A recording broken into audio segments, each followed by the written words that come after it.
नमस्कार मित्रों, आज़ाद क्लासेस बस्ती के इस YouTube चैनल में आपका स्वागत है।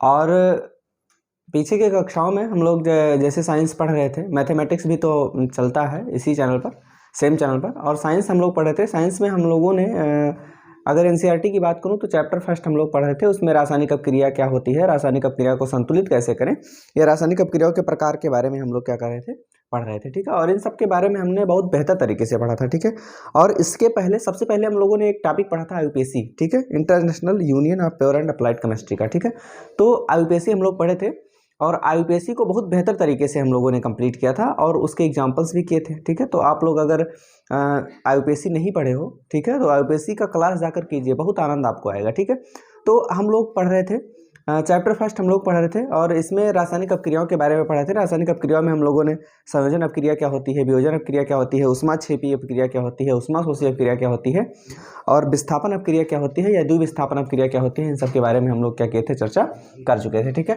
अब आगे अगर हम बात करें इसमें, अगर रासायनिक अपक्रियाओं में जो आपके, ठीक है, आपके इसमें NCERT के क्लास 10th के सिलेबस में दिया गया है। ठीक है, अगर हम आप बात करें आगे तो हमारे पास दो बातें और दो प्रकार की अपक्रियाएं और बचती हैं। ठीक है, एक होता है उपचयन, एक होता है उपचयन जिसको ऑक्सीकरण भी कहते हैं। क्या कहते हैं?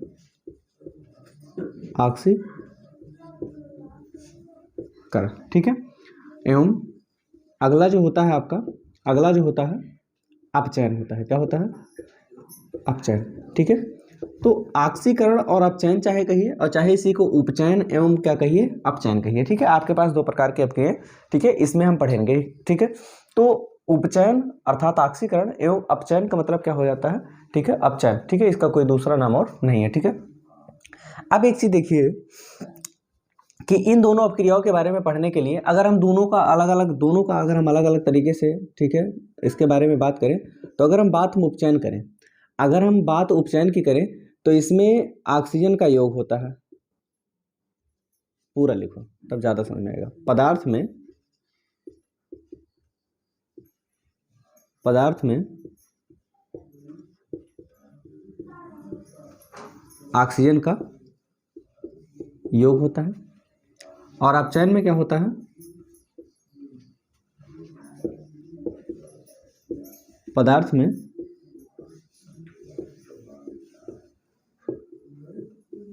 ऑक्सीजन का क्या होता है, ह्रास होता है। ठीक है, योग का मतलब जुड़ना और ह्रास का मतलब क्या होता है, टूट जाना। ठीक है, अलग होना है।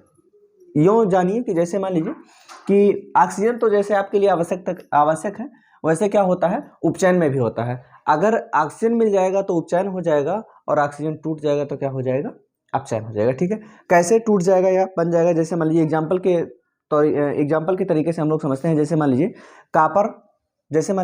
कापर का तार है आपके पास, कापर का तार जैसे मान लीजिए आपके पास है कापर और प्लस में क्या है, O2। ठीक है, ये हो जाता है 2CuO।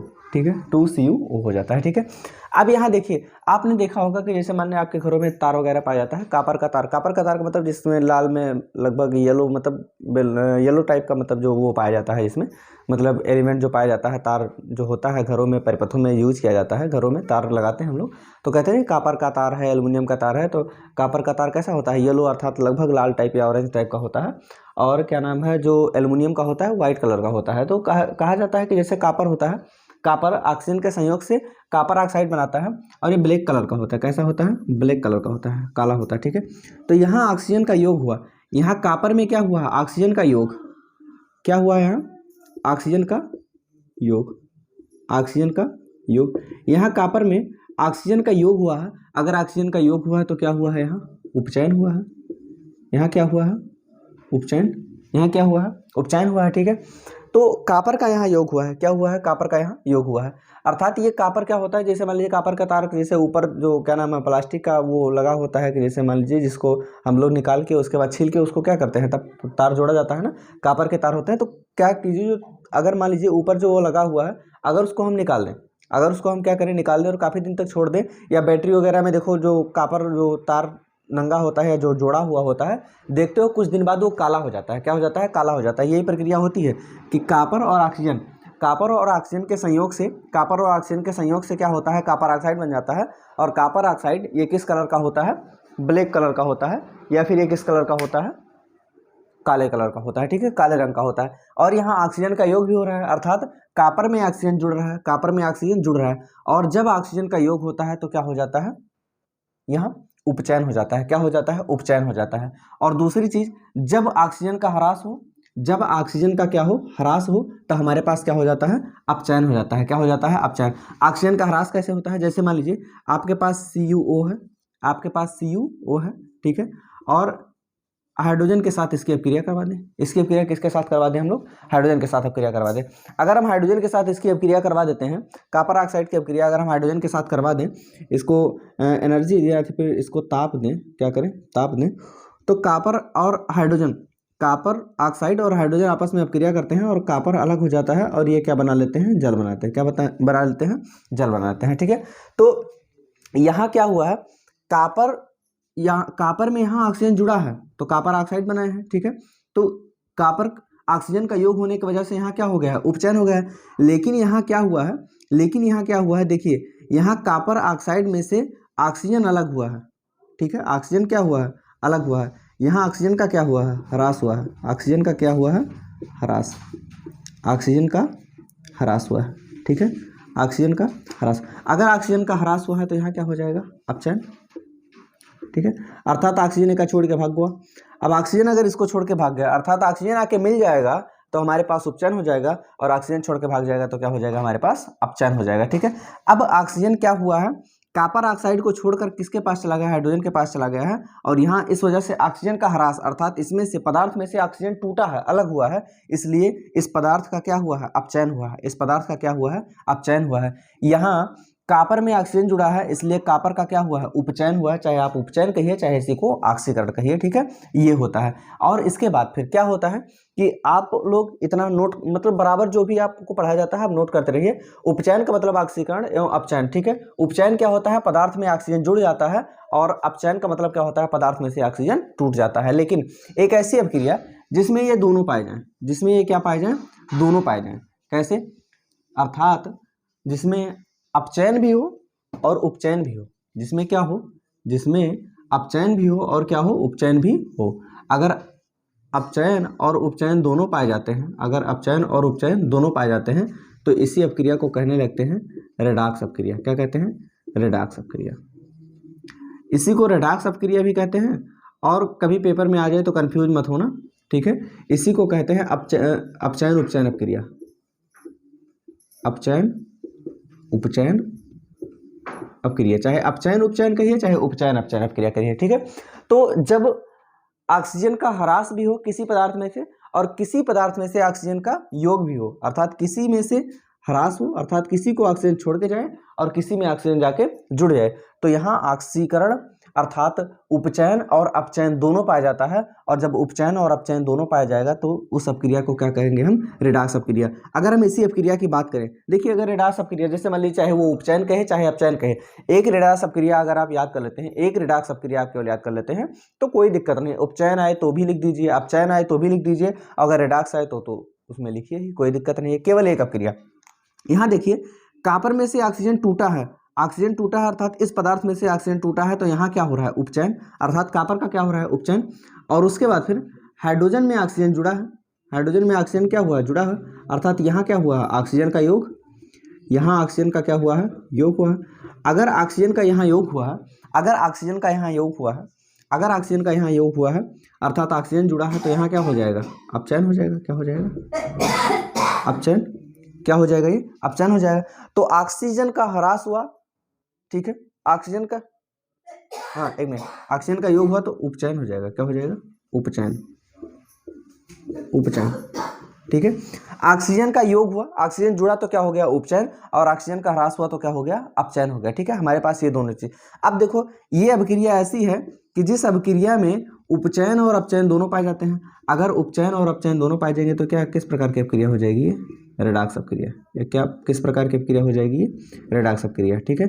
और अगर एग्जाम्पल के रूप में लिखें, और अगर एग्जाम्पल के रूप में लिखें रेडॉक्स अपक्रिया के, तो जैसे मान लीजिए रेडॉक्स अपक्रिया में और भी, जैसे मान लीजिए कि आपके पास जिंक है, आपके पास जिंक है और जिंक ऑक्साइड है और इसकी अपक्रिया कार्बन के साथ करवा देते हैं या फिर कार्बन की उपस्थिति में जला देते हैं, कोयले में इसको जला देते हैं। अगर हम लोग करते हैं ऐसा करते हैं तो ये जिंक अलग हो जाता है और प्लस क्या बना लेते हैं, कार्बन मोनोऑक्साइड। क्या बना लेते हैं, कार्बन मोनोऑक्साइड। अब यहाँ एक चीज़ देखिए, अगर हम बात करें तो यहाँ क्या हुआ है, जिंक में से ऑक्सीजन निकला है, अर्थात ये क्या हो जाएगा, ऑक्सीजन का ह्रास हुआ है, ऑक्सीजन का क्या हुआ है, ह्रास हुआ है। यहाँ कार्बन में ऑक्सीजन जुड़ा है, इसलिए यहाँ क्या हुआ है, ऑक्सीजन का योग हुआ है। यहाँ ऑक्सीजन का क्या हुआ है, योग हुआ है। अर्थात जब ऑक्सीजन का ह्रास हो जाए तो क्या हो जाएगा, आपको यहाँ ऑक्सीजन का ह्रास हुआ तो क्या हो जाएगा, अपचयन, और ऑक्सीजन जुड़ा अर्थात क्या हो जाएगा, उपचयन हो जाएगा। और ये ऐसी अपक्रिया है जिसमें अपचयन और उपचयन दोनों पाया जाएगा, इसलिए इसी को क्या कहते हैं हम लोग, रेडॉक्स अपक्रिया कहते हैं। ठीक है, और भी अपक्रियाओं के बारे में हम लोग पढ़ चुके थे। ठीक है, तो अपचयन उपचयन ये हमारा हो गया। और उसके बाद फिर लास्ट जो हेडिंग हमारे पास बचती है, लास्ट जो सबसे लास्ट में बचता है, एक बचता है संक्षारण और एक बचता है विकृत गंधिता। आप लोग सुने होंगे, घरा कहते नहीं है कि लोहा वगैरह है या कोई भी धातु वगैरह है तो कहते हैं कि उसमें जंग लग गया है। ठीक है, जंग लगता है, ठीक है, वही संक्षारण होता है। क्या होता है, संक्षार।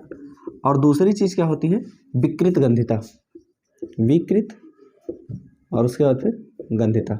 ठीक है, इन दोनों में देखो कॉमन सी चीज़ है, थोड़ा सा बता देते हैं, कोई बहुत एक्स्ट्रा बहुत ज़्यादा इसमें समझने की आवश्यकता नहीं है। ठीक है, संक्षारण होता क्या है, संक्षारण का मतलब क्या होता है कि जैसे मान लीजिए कि कोई धातु आपके पास है, कोई धातु आपके पास है और वो धातु नमी की उपस्थिति में या ऑक्सीजन की उपस्थिति में ऑक्सीजन से अपक्रिया कर ले और उस धातु का क्षरण होने लगे, धातु का क्या होने लगे, क्षरण होने लगे, तो क्या हो जाता है, वो संक्षारण हो जाता है। और विकृत गंधिता क्या होती है कि जैसे मान लो कि आप तेलीय पदार्थ वगैरह काफ़ी दिन तक अगर रख देते हो, ठीक है, कोई तेल में लगा हुआ पदार्थ है या कोई भी पदार्थ अब काफ़ी दिन तक हम लोग रख देते हैं तो क्या होती है, उसमें से बदबू आने लगती है। क्या होती है, उसमें से बदबू आने लगती है।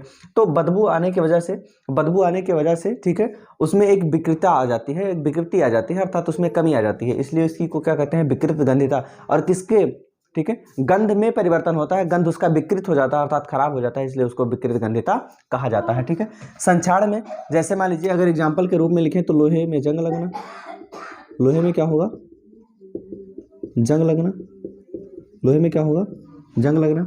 और इसमें खाद्य पदार्थों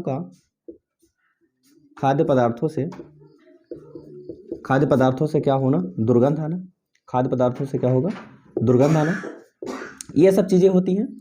अब यहाँ क्या होगा कि जैसे मान लीजिए संक्षार अर्थात लोहे में जंग लगना, संक्षार अर्थात लोहे में क्या होगा, जंग लगना।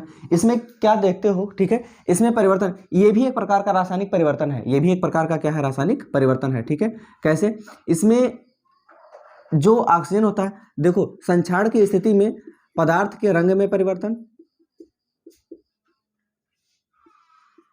पदार्थ के रंग में परिवर्तन होता है, भार में परिवर्तन होता है, अर्थात इसके क्या नाम है, द्रव्यमान में परिवर्तन, इसके द्रव्यमान में परिवर्तन। प्रश्न पूछा जाता है, प्रश्न क्या होता है, पूछा जाता है, प्रश्न क्या पूछा जाता है कि अगर लोहे में जंग लग जाएगा तो लोहे का भार क्या होगा, लोहे का भार बढ़ जाता है, लोहे का भार क्या होता है, बढ़ जाता है। ठीक है, और खाद्य पदार्थों से दुर्गंध आना मतलब ये खराब हो जाते हैं, इसमें भी रंग में परिवर्तन होता है, इसमें भी क्या होगा, रंग में परिवर्तन पाया जाता है, रंग में परिवर्तन होता है। दुर्गंध आना, दुर्गंध आना, ठीक है, दुर्गंध भी आने लगता है, उसमें से क्या होता है, दुर्गंध आने लगता है। अर्थात क्या होता है, संक्षारण का मतलब क्या होता है कि जैसे मान लीजिए कि कोई भी पदार्थ हो, कोई भी धातु हो और उस धातु क्या हो, ऑक्सीजन की उपस्थिति में क्या हो, ठीक है, कि ऑक्सीजन की उपस्थिति में वो उसमें एक प्रकार का जिसको कहते हैं कि जंग लग जाए, ठीक है, तो वो संक्षारण हो जाता है। और विकृत गंधिता मतलब खाद्य पदार्थों को काफ़ी दिन तक अगर आप रख दीजिए तो क्या होता है, उसमें से विकृति उत्पन्न हो जाती है, उसके रंग में परिवर्तन हो जाता है और उसके गंध में परिवर्तन हो जाता है, इसलिए इसको विकृत गंधिता कहा जाता है। आप लोग देखते हैं ना, चिप्स वगैरह की पैकेटें जो होती हैं उसमें क्या किया जाता है, चिप्स की पैकेटों में नाइट्रोजन गैस थोड़ा सा डाल दी जाती है ना। नाइट्रोजन गैस क्या होता है कि ये विकृत गंधिता से बचाती है, ये पदार्थ को क्या करता है, विकृत गंधिता से बचाती है, इसलिए क्या किया जाता है, इसमें नाइट्रोजन गैस मिला देता है। ठीक है, और आगे हम लोग अगले चैप्टर के बारे में चर्चा करेंगे और आगे भी, लेकिन उससे पहले ठीक है थोड़ा सा आपसे बात करते हैं। ठीक है, बात क्या करते हैं, जैसे मान लीजिए आप किसी भी परीक्षा की तैयारी कर रहे हैं, हर कोई अगर आप इस क्लास को देख रहे हैं तो किसी न किसी परीक्षा को तैयारी लेकर ही देख रहे हैं, ठीक है। आप नहीं, आप जैसे बहुत लोग हैं, आप नहीं, आप जैसे बहुत लोग हैं जो तैयारी कर रहे हैं। आपका भी सपना है कि हमारा नंबर बहुत बेहतर है और अगले का भी सपना है कि हमारा नंबर बहुत बेहतर है। दोनों का विचार एक जैसा है, दोनों का विचार एक जैसा है। बढ़ना दोनों को है, बढ़ना दोनों को है, सभी के दिमाग में विचार आते हैं। लेकिन उसमें होता क्या है कि कुछ लोग होते हैं, जैसे आपके पास दो प्रकार के रास्ते होते हैं, ठीक है। जैसे मान लीजिए कि या तो आप सपने पूरे कर लो और या तो आप सो लो, दो ही आपके पास अवस्थाएं होती हैं। देखिए, दोनों अवस्थाओं में सपने पूरे होते हैं। एक सपना ऐसा होता है जो दिन में देखा जाता है, जागती आंखों से देखा जाता है, और एक सपना ऐसा होता है जो लोग सोते हुए देखते हैं, ठीक है, नॉर्मली। अगर आप सो रहे हैं और वहाँ फिर सपना आया है कोई आपको, और उस सपने को पूरा करना चाहते हो, अगर उस सपने को आपको पूरा करना है, ठीक है, उस सपने को आपको पूरा करना है तो नींद आपकी पूरी होनी चाहिए।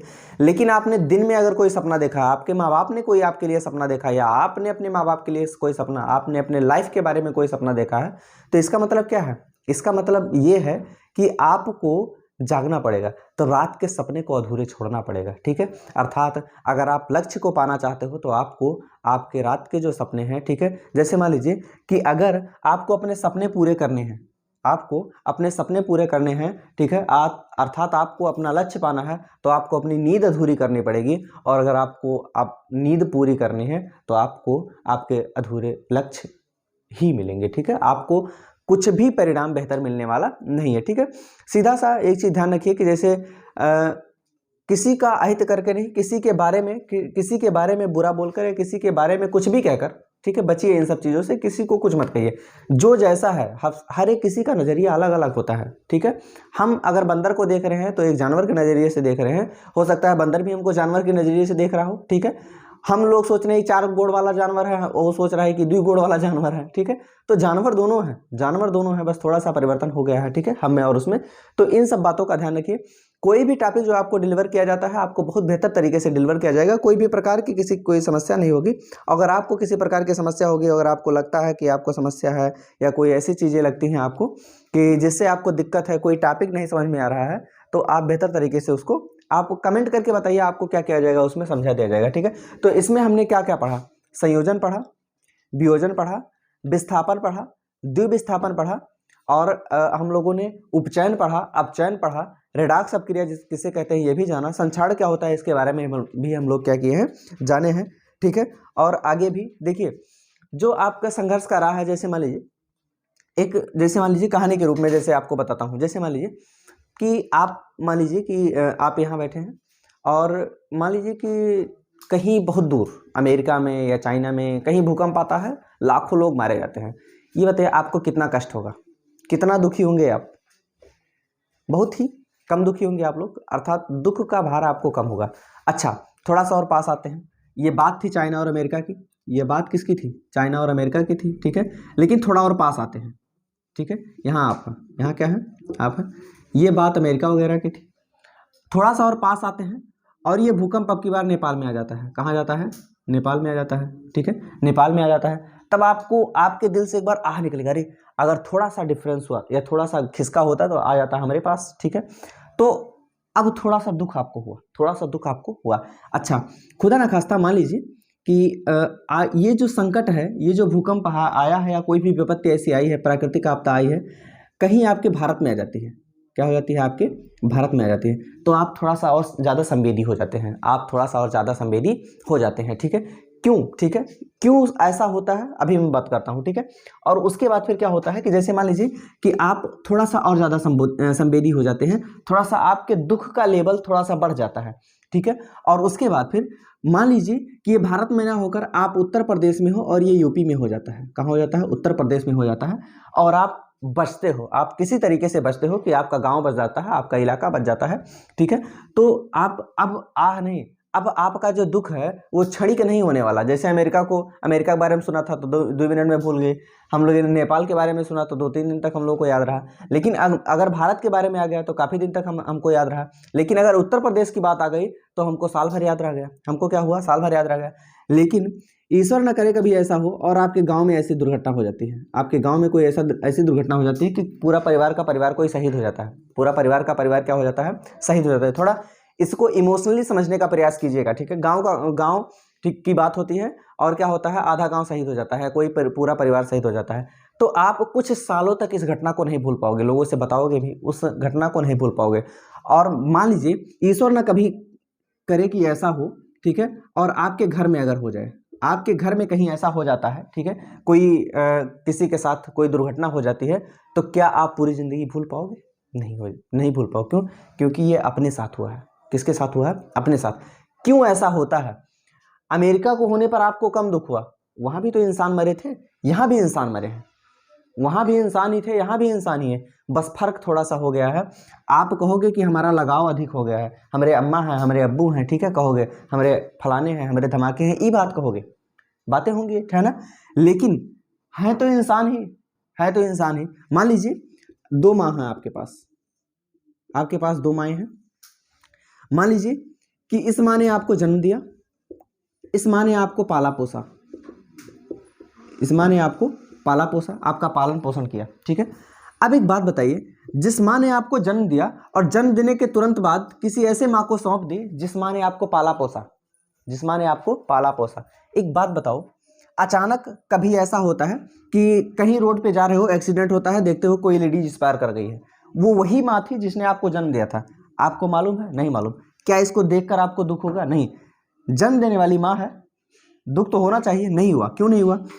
क्योंकि ये जो माँ, आपने अपने जन्म से लेकर अभी तक की उम्र देखा किसको है? इसको देखा है। अगर इसको खरोच भी आएगी तो आपको बहुत ज़्यादा दुख होगा। होगा कि नहीं होगा? होगा। ऐसा क्यों होता है? जैसे देखिए, हमारा जो मस्तिष्क होता है, इस मस्तिष्क में 3 स्तर पाए जाते हैं, ठीक है। इस मस्तिष्क में क्या होता है? 3 स्तर पाए जाते हैं। और कोई चीज़ जब आप एक बार देखते हो तो मस्तिष्क के सबसे निचले स्तर पर, ठीक है, वो छाप उसकी बन जाती है, ठीक है। जितना भी चीज़ आप बोलते हो, कोई भी चीज़ आप बोलते हो, पढ़ते हो, याद करते हो, वो आपके मस्तिष्क में एक रेखा बनाता है, एक चिन्ह छोड़ता है, ठीक है।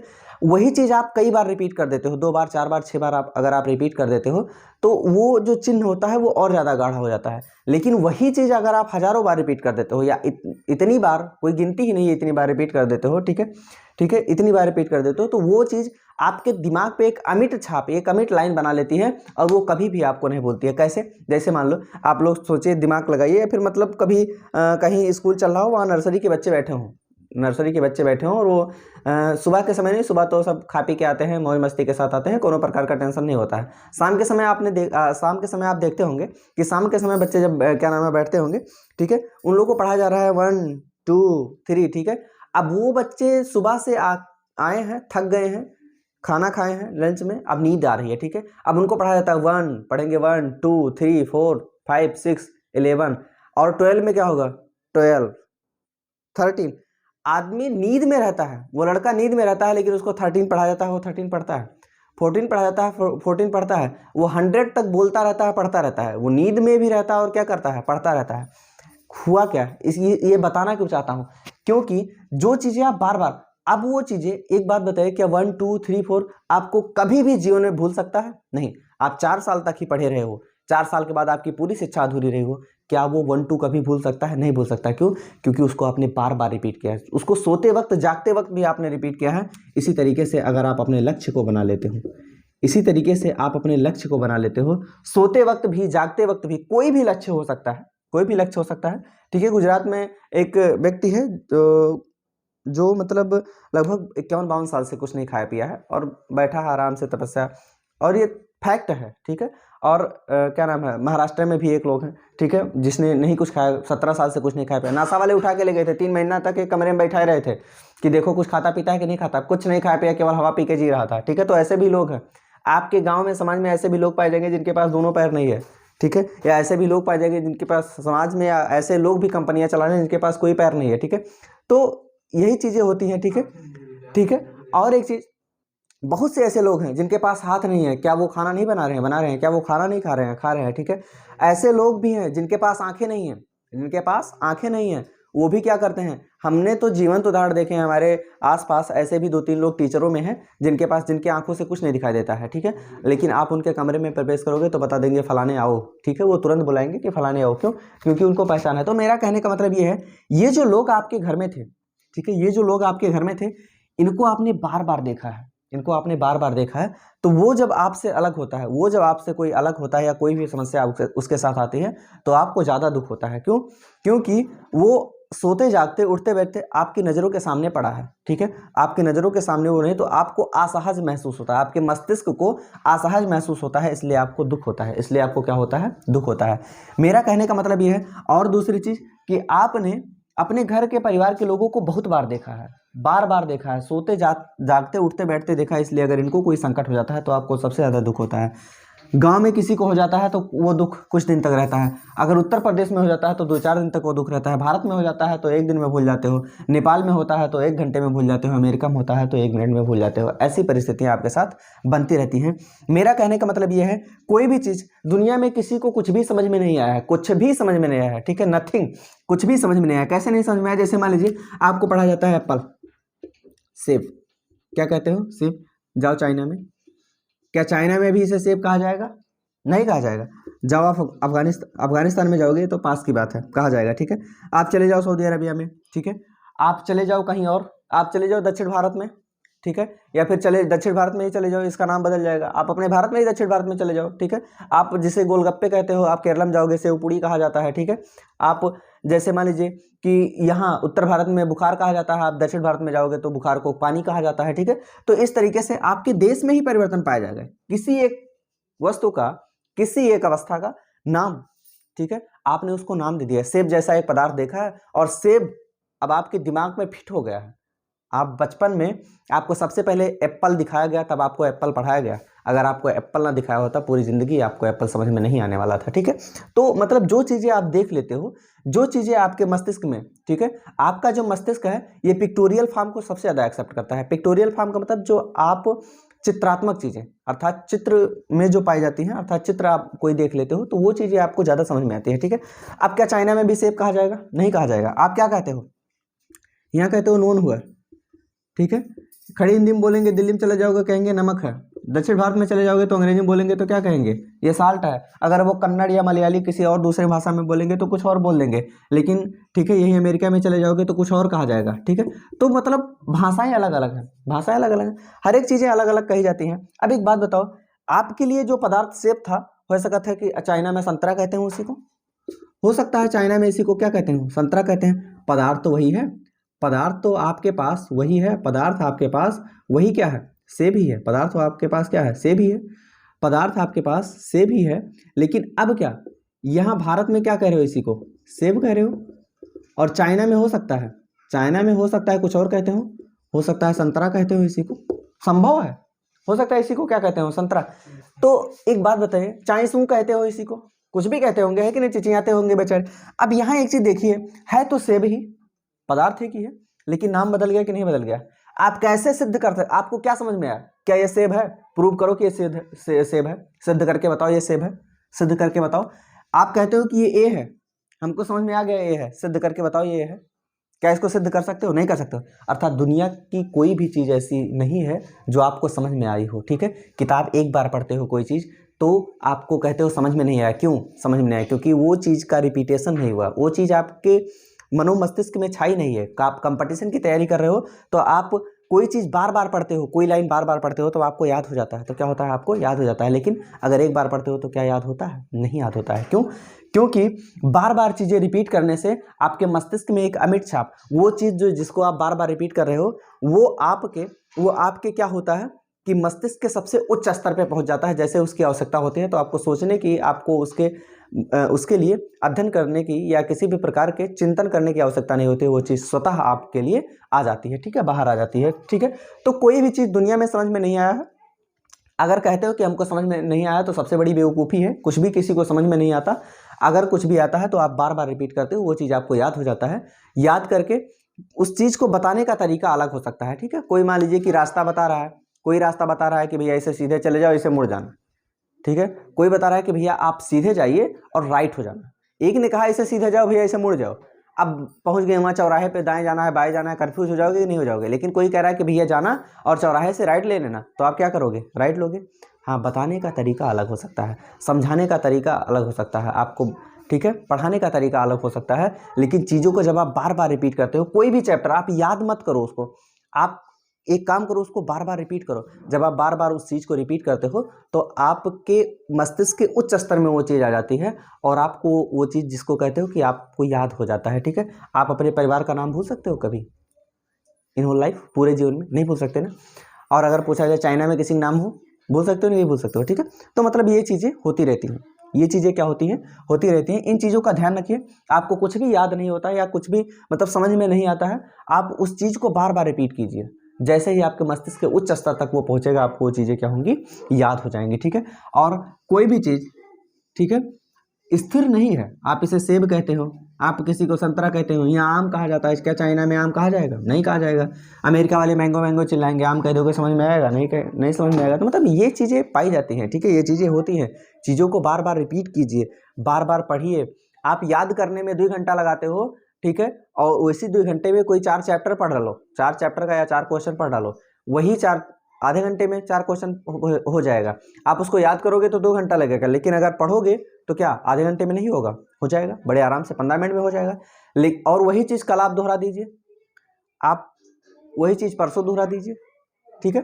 तो ये चीज़ें क्या होती हैं कि जब बार बार आप उन चीज़ों को दोहराओगे तो आपके मस्तिष्क के उच्च स्तर में आ जाएगा और वो कभी भी आपको भूलने वाला नहीं है। इस तरीके से अगर आप तैयारी करते हो, चाहे वो किसी बोर्ड परीक्षा की तैयारी हो, चाहे किसी कंपटीशन की तैयारी हो, किसी भी प्रकार की तैयारी हो, आपको कोई भी प्रकार की समस्या आने वाला ही नहीं है, ठीक है। इन सब चीज़ों को ध्यान रखिए, ठीक है। और संघर्ष करते रहिए, संघर्ष जीवन का मूल है। संघर्ष की राह छोड़ने के बाद, ठीक है, संघर्ष की राह छोड़ने के बाद किसी का नहीं भला हुआ है। संघर्ष की राह छोड़ने के बाद नदियों का भला नहीं हुआ है। संघर्ष की राह छोड़ने के बाद, ठीक है, पृथ्वी का भला नहीं होगा, ठीक है। संघर्ष का राह अर्थात नदियाँ चलना छोड़ दें, सड़ जाएंगी, होगा कि नहीं होगा? समुद्र कहा जाता है बहुत विशाल है, लेकिन है तो खारा। नाम क्या है? खारा।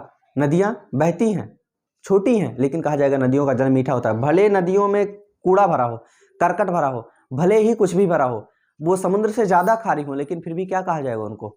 कहा जाता है कि नदियों का जल मीठा होता है। नदियों का जल क्या होता है? मीठा होता है। तो ये चीज़ें होती हैं, लोगों के मनोमस्तिष्क में चीज़ें पाई जाती हैं। आप इन सब चीज़ों को ध्यान में रखिए और संघर्ष की राह पर, मेहनत की राह पर, सफलता की राह पर बढ़ते रहिए। आपको केवल आप रोक सकते हो और कोई नहीं सकता है। अगर आप अपने आप को रोकने में लग जाएंगे तो दुनिया की कोई ताकत आपको आगे नहीं बढ़ा सकती। और अगर आप अपने आप को, स्वयं को आगे बढ़ाने में लग जाओगे तो दुनिया की कोई ऐसी ताकत नहीं जो आपको रोक सके, ठीक है। तो हम लोग फिर मिलेंगे नेक्स्ट क्लास में, साइंस के नेक्स्ट मतलब चैप्टर के साथ और नेक्स्ट टॉपिक के साथ। तब तक के लिए हंसते मुस्कुराते रहिए, अपने और अपनों का ध्यान रखिए, संघर्ष करते रहिए। धन्यवाद।